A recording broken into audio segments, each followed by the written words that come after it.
Hi, and welcome back. I think tonight I might do something a little bit different. As one of y'all suggested, I should try to make a good one between the two.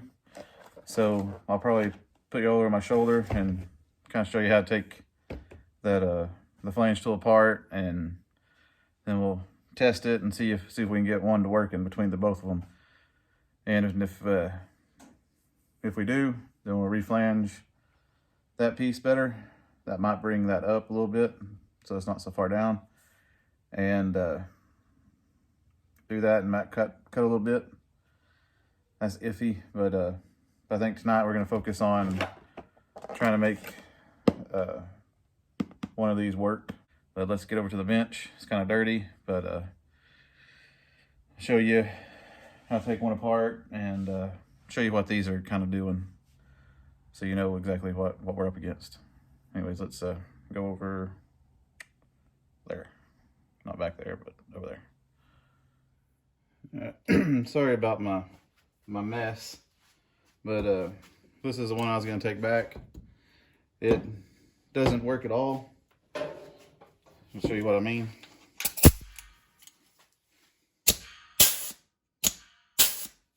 I don't know if you can see, but it kind of shoots air out the sides. Doesn't close. This is the good one, so to speak. You see how it doesn't close near enough. This is that 16 gauge that I used for that replacement piece. Put it in there.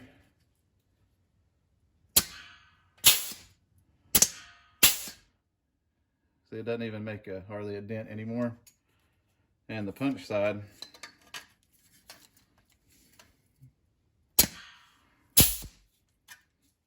just made an indentation. So, thinking that maybe if I take this top part off this one and this one, I might switch them and see if that helps any. If not, I might take it to the vise and actually take the anvil off. I don't even remember which one's which. Let me get a piece of tape. All right.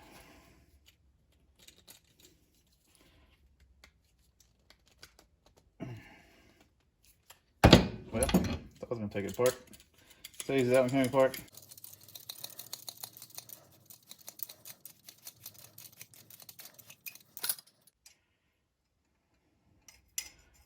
There's a spring.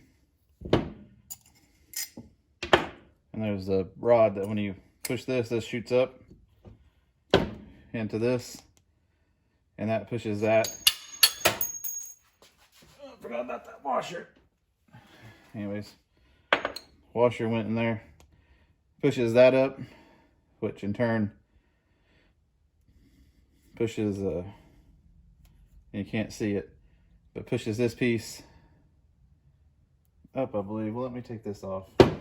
Hate to tell you something wrong. That's just a safety guard so you don't get your fingers in there. Anyways, it's supposed to push this right there, push it up and back down. Let me see if I can show you.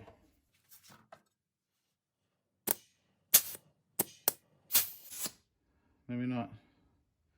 Don't really know how it works now. So it seems like it's pulling it down. Yeah, because it's pulling this down. That's what it's doing. So that means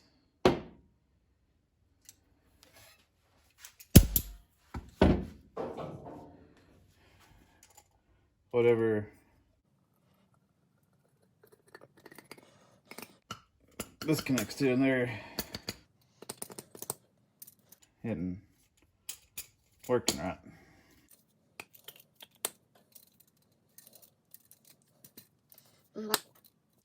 sideways in there.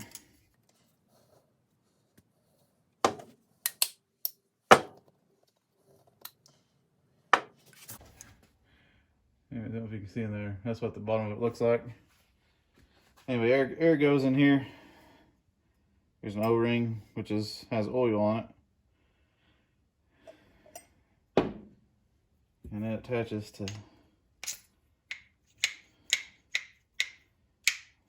something in there.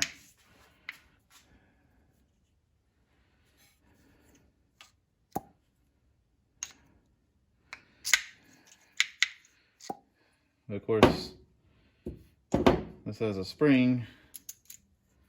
Goes right there to push it back down. And this washer sets right there on that. So it's supposed to, air hits it, pushes that, and then it goes back.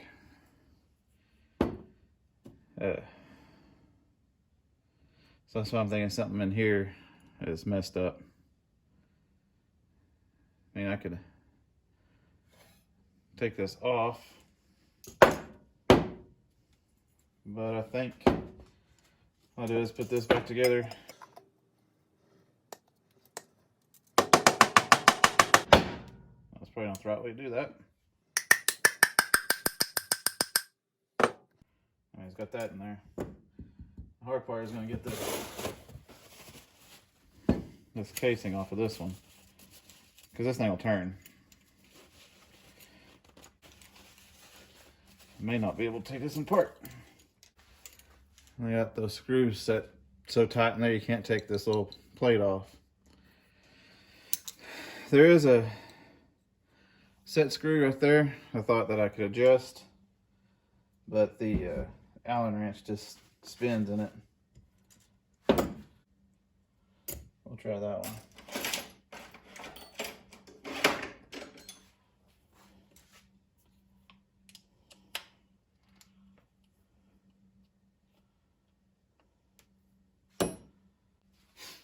Actually got it to come out a little bit.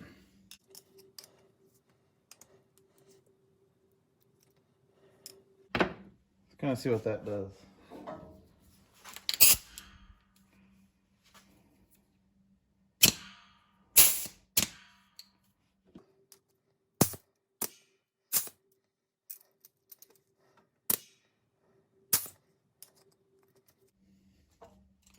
Don't really know how to adjust these.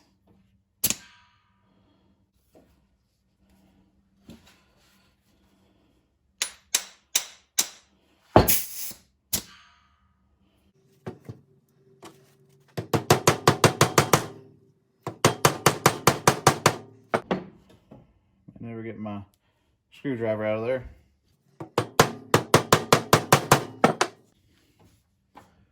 That looks like it'd be a good place. So I'll put this back in.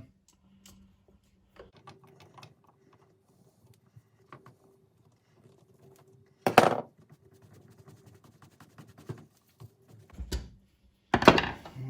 it fell. I think we're still in the same boat. Yeah. Okay. Well, that didn't work. Piece of metal on my finger. And these do not come with the metal part to hook into your hose. So I'm taking this off, keeping it. And I need to go by Harbor Freight anyways because we got this small pressure gauge.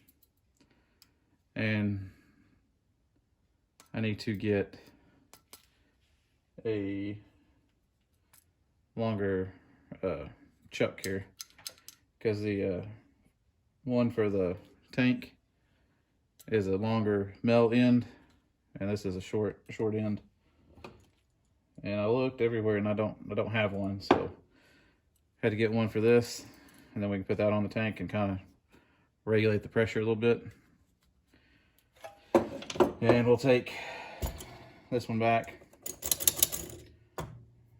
and see if that warranty is good. Anyway, since I kind of wasted the time on this, let's head over to the Bronco and maybe do a little bit of cutting.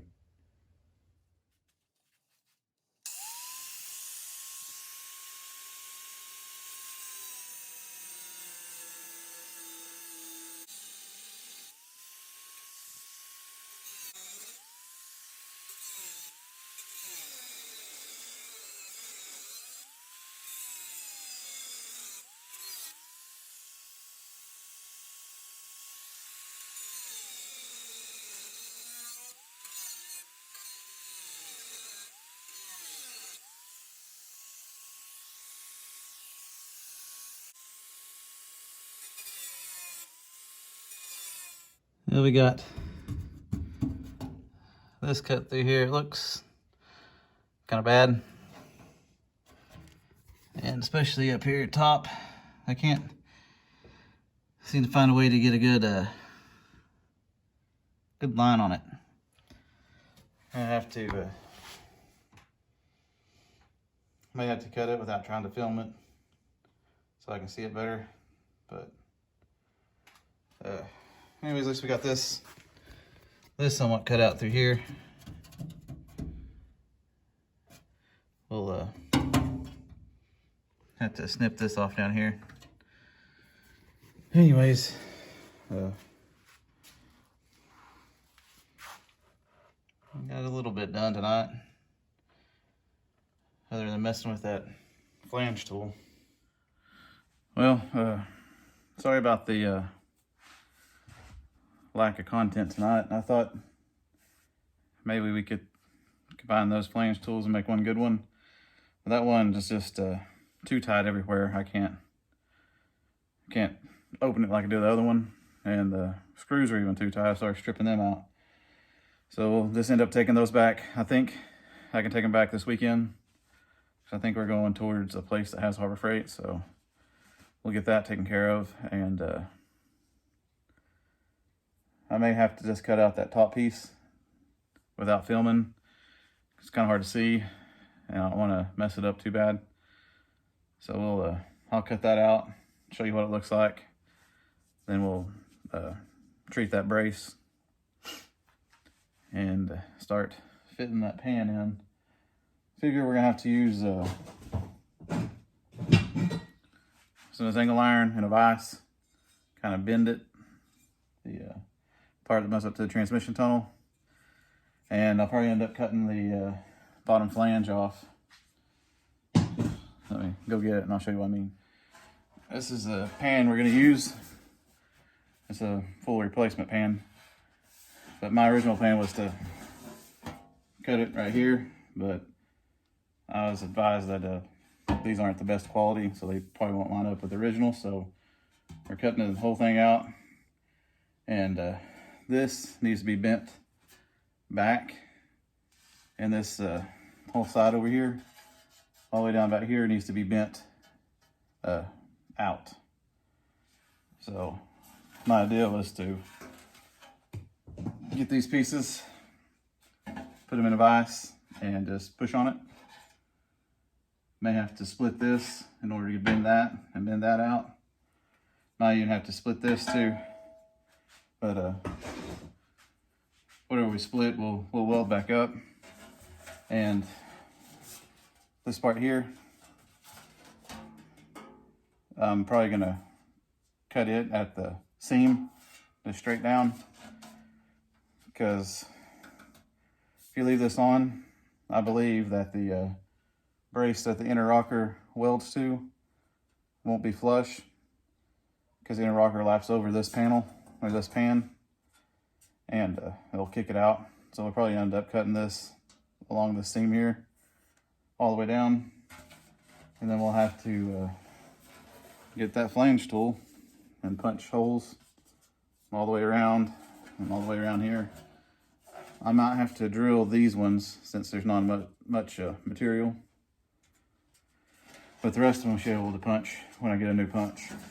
But anyways, we'll get that in, get some self-tapping screws, and tap into the brace. My idea on to find the brace is I was going to put it up and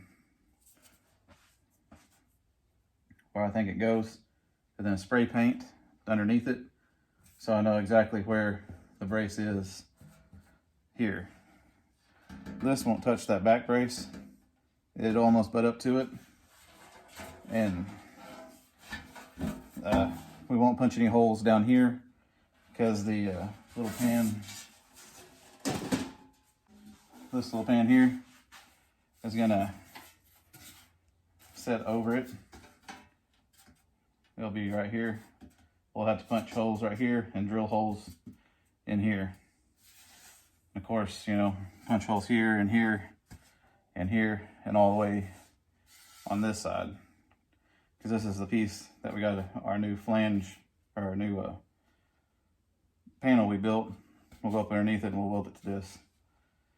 Anyways, this will have 2 rows of spot welds right through here, and another row of spot welds on the other side of that brace. You can see the dust markings, but there you go, kind of see it right there. Anyways,